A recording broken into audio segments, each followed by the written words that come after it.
Last year on Valentine's Day, I'd planned this whole surprise for my wife, Sarah.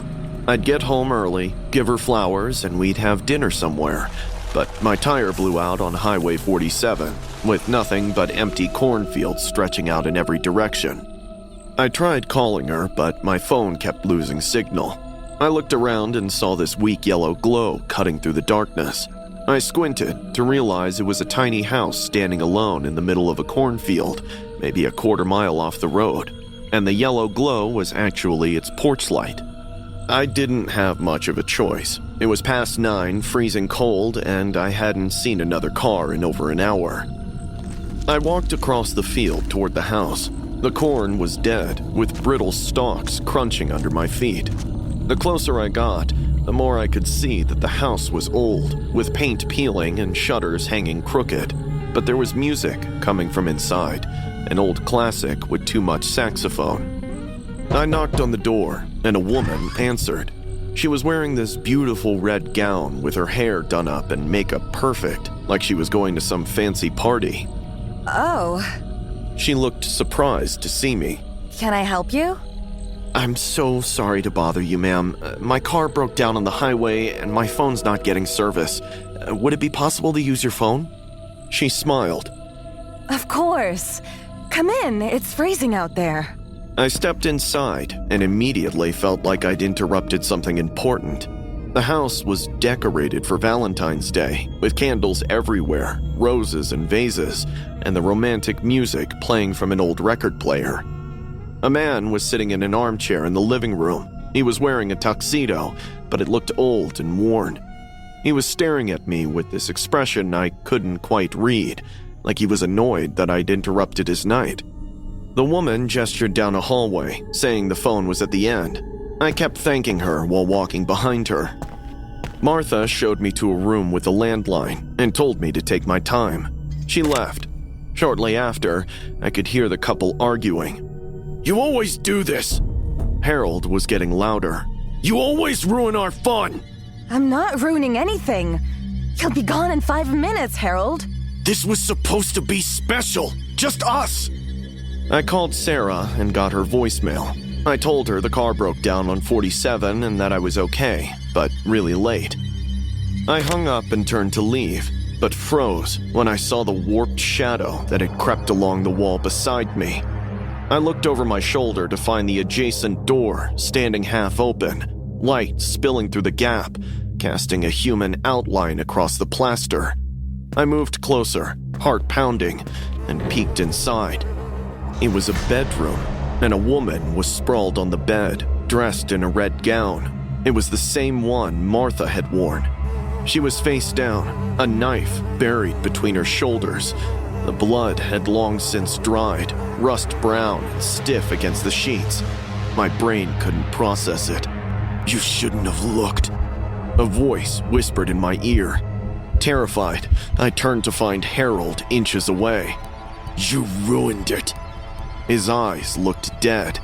"I wanted tonight to be special." My heartbeat picked up. Without thinking, I bolted through the hallway, past Martha, who was still smiling in the living room, out the door and across the cornfield, while the dead stalks whipped my face. I got to my car, locked the doors, and sat there shaking. I tried calling 911, but had no service. Every other second, I kept glancing towards the house. Suddenly, a woman in red rose from the cornfield 20 feet away, standing and staring at me. I blinked, and she was gone. She appeared again. This time, she was closer than before, and she was smiling. I screamed, and she vanished. My eyes started watering as it kept happening. Every few seconds, she'd rise up, closer and closer, before disappearing. I sat in that car for 2 hours until the highway patrol drove past. The officers asked if I was okay and said I looked like I'd seen a ghost. I told him there was a house in the field and that a man had killed his wife, that I'd seen her body. He looked at me like I was crazy, but radioed it in. More cops came and I took them to the house. We walked across the field with flashlights. The house was there, but it was dark now. The officer tried the handle, and it was unlocked. Inside, everything was covered in dust. They found Martha in the bedroom with a knife in her back. Harold was in the bathroom with an empty pill bottle on the floor. An officer asked me when I was there. I don't know, 2 hours ago? They were alive and talked to me. He touched my shoulder. Sir, based on decomposition, these folks have been dead for at least 24 hours. I couldn't speak. The officer took my statement and helped me reach home. The autopsy confirmed that the couple had been dead for over a day before I knocked. Harold killed Martha on the day before Valentine's Day, then took pills. They'd planned a romantic evening and he snapped, and somehow they were still trying to have it. I think about it constantly, about how angry Harold looked when I interrupted, and Martha's smile. I still close my eyes and see her rising from that cornfield over and over, staring at me. My wife thinks I had some kind of breakdown from stress, that I imagined it all, but I know what I saw. Some people love each other so much they can't leave, even after death, and some people hate each other so much they're trapped together forever. I think Harold and Martha both.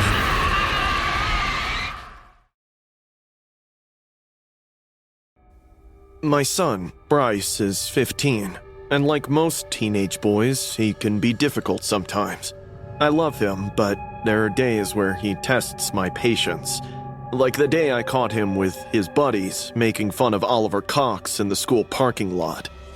Oliver was this scrawny kid, with glasses so thick they made his eyes look huge. The other kids called him Creepy Ollie. I'd seen him getting shoved around before, and it made me sick. So when I pulled up and saw Bryce with Jake and Tyler circling Oliver, doing this exaggerated limp walk, I'd had enough. I got out and marched over. My son's face went from smug to horrified in seconds, while his friends scattered. Mom, we were just... You were bullying your classmate. Apologize. Now. Bryce mumbled something that might have been sorry. I turned to Oliver, put a hand on his shoulder, and flashed him an apologetic smile. Oliver's face flushed with gratitude. Thank you for standing up for me. He kept flashing me this shy, grateful smile as I took Bryce to the car. Throughout the ride, Bryce wouldn't look at me. He kept telling me that I made a mistake by taking Oliver's, but I really didn't get why. It took Bryce a few hours to come to terms with everything, but he eventually promised he would never bully another kid again. 3 weeks later, on the night of Valentine's Day, I was home alone. My husband was working overnight, and Bryce was at a sleepover. I was watching TV when around 9:30 the doorbell rang. I got up but couldn't see anyone through the peephole.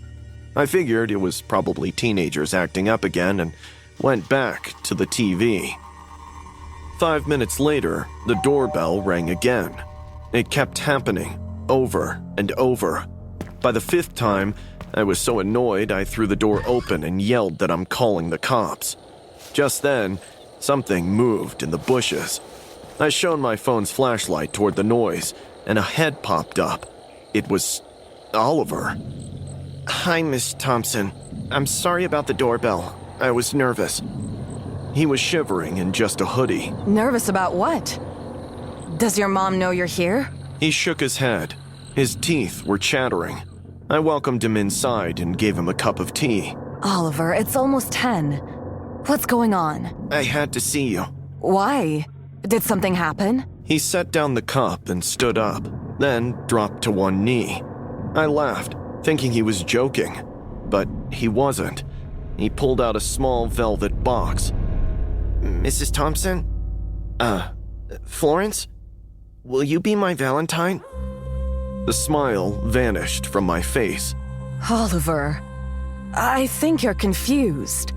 I'm a 42-year-old married woman and your classmate's mother. I'm sure there's a nice girl at school who... Please, just open it. He interrupted. His voice was shaking, and his eyes... Gosh, I can never forget the look in his wide, desperate eyes.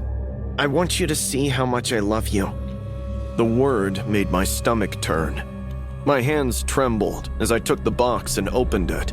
Instead of a ring, I found a human molar, roots still attached, edges crusted with dried blood. I shrieked and dropped the box. It hit the kitchen tile with a sharp crack.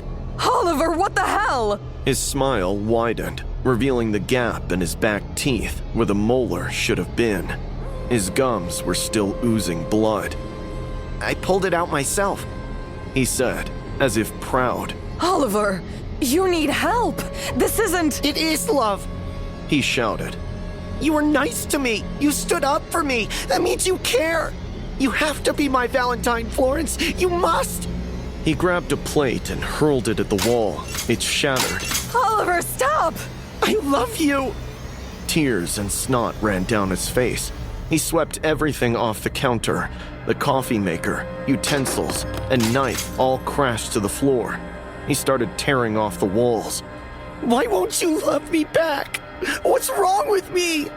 He started hitting his head against the wall. Blood started oozing out and dripped on the floor. I'm so stupid. Nobody wants me.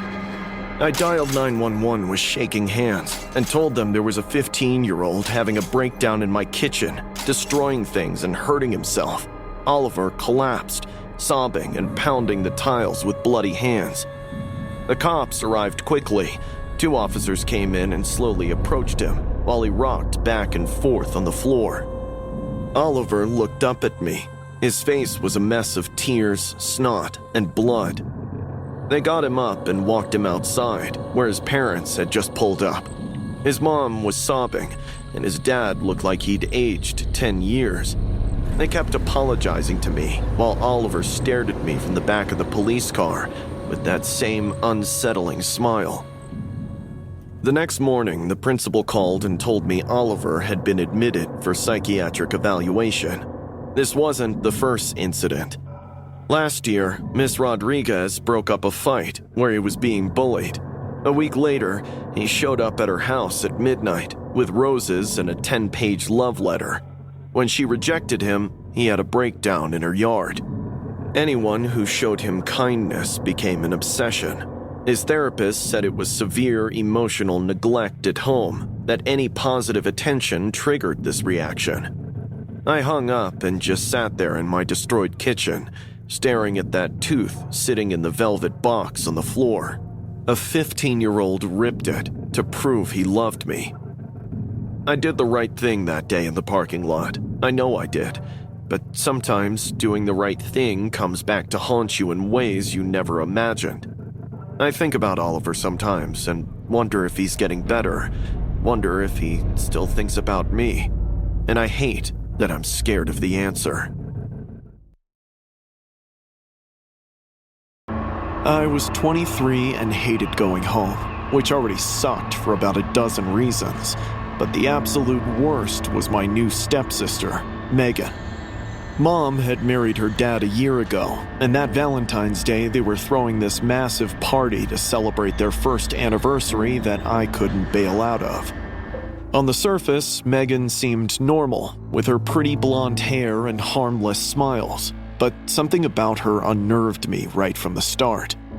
During family meals, she insisted on sitting next to me and would randomly touch my arm or shoulder. In the hallway, she brushed past me even when there was clearly enough room for both of us. Sometimes I caught her staring at me too. I mentioned it to Mom a couple of times, but she just laughed. But a year had passed, and instead of getting better, it got worse. The party started around 8. Mom went absolutely overboard with everything red and pink. Heart-shaped balloons covered the ceiling, candles were on every surface, and romantic music played from speakers in every room. The whole setup felt suffocating. I showed up because I had to, but my plan was simple. I'd stay for an hour, make some excuse about meeting friends, and get out. But then, this dark-haired girl, Daisy, walked in. She was visiting from college for the weekend, and was apparently one of Megan's old friends. We started chatting by the drinks table and just clicked immediately. Before I knew it, 2 hours had passed and I'd completely forgotten about my escape plan and Megan. Around 11, Daisy's phone rang. She excused herself to take the call. I grabbed another beer and was scrolling through my phone when I felt that familiar crawling sensation. I looked up to find Megan standing right in front of me. I hadn't heard her approach. My palms started sweating. Her smile looked off, stretched too tight across her face. Can we talk? She purred with a fake grin. Please, Ryan. It's important. Something in her tone made my stomach drop. About what? She grabbed my wrist and pulled me toward the hallway, away from the crowd. Her grip was surprisingly strong. When we were alone, she stopped and turned to face me. Her hands were trembling and she wouldn't look away. I need to tell you something. I've been trying to say it for so long, but I couldn't find the right moment. Megan, what's going on? I'm in love with you, Ryan. I've been in love with you since the day our parents introduced us. I know you feel it too. I see the way you look at me. My blood went cold. Megan, what the hell? You're my sister. I'm not. We're not related by blood. I'd ask Dad to divorce your mom. She sobbed, stepping closer. I've been waiting for you to say something, to make the first move, but you never do. So I'm saying it now. I love you, Ryan. This is wrong. It won't ever happen. Get away from me, Megan. Please, Ryan. We're meant to be together. Is it because of Daisy? Did she... You're insane. Just get away from me. I turned and walked away before she could respond. My hands were shaking badly, and I felt nauseous. I went around the side of the house where no one could see me and pulled out the cigarettes I'd been trying to quit. I lit one with trembling fingers, trying to calm down and figure out what the hell I was supposed to do, when suddenly a scream ripped through the night. It was high-pitched, terrified, and unmistakably familiar. And it was coming from the woods behind our house. I dropped the cigarette and ran, crashing through the trees with my phone flashlight barely cutting through the darkness. The branches whipped my face, but I didn't stop until the clearing gave way and I could spot two figures in the dark. Daisy was on the ground, with blood pooling dark and thick beneath her head. Megan stood over her, gripping a jagged rock with both hands. Blood covered the stone and spattered across Megan's face, her pink dress and arms as she brought the rock down, hard. Ryan is mine!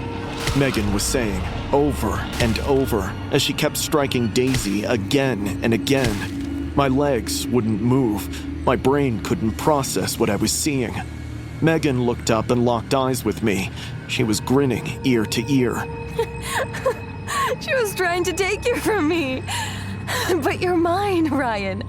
You've always been mine, from the first moment I saw you. Something in me finally snapped. I stumbled backward and ran toward the house, screaming for help. Mom and her dad came running, followed by the guests. I couldn't form words, just pointed toward the woods with a shaking hand. Someone called 911. My legs gave out and I collapsed on the deck, unable to stand or breathe. The cops found Megan in the woods, still kneeling beside Daisy's body. She didn't resist arrest, just kept repeating the same thing over and over. Ryan is mine! Daisy died before the ambulance arrived. That was 6 months ago. Megan's awaiting trial right now. There's been psych evaluations, competency hearings, and endless legal proceedings. My mom and her dad divorced 2 months after it happened. We don't talk about that night or anything anymore. But the letters keep coming every single week with the same message every time. I'm still waiting for you, Ryan. Love is patient. You're mine. Forever. I've moved twice since it happened and changed my number 3 times. The trial's coming up soon. They want me to testify about everything. I'll do it. I owe that much to Daisy. I just keep hoping that when it's finally over, when Megan's locked away for life, the letters will stop. But deep down, I don't think they ever will. Because in Megan's mind, I'm still hers. I've always been hers, and no prison wall is gonna change that.